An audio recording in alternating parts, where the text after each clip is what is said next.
এই যে পাতাকপিগুলো সিদ্ধ করছি, এগুলা ছোট ছোট করে কাটলাম। চাল এখানে নিচে পাতাকপির ডগাগুলো দিলাম। তারপর দেখেন কিভাবে তৈরি করি। দিলাম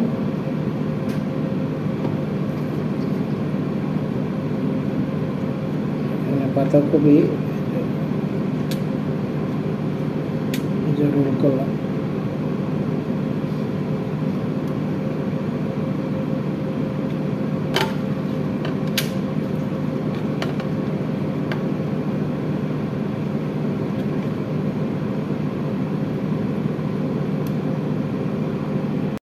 এই যে দেখেন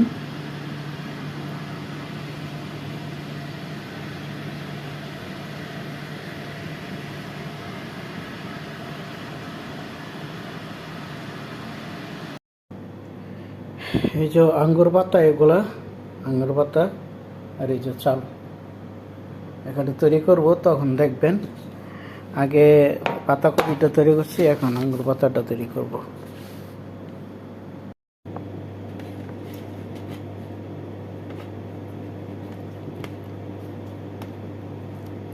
ঠিক আছে না লিখছি কত নেতাই গেল এই রাস্তা ঠিকই রইল ভাঙ্গা রাস্তা আমি ওই রাস্তাটা এত মানুষ আমরা ই করি শত শত মানুষ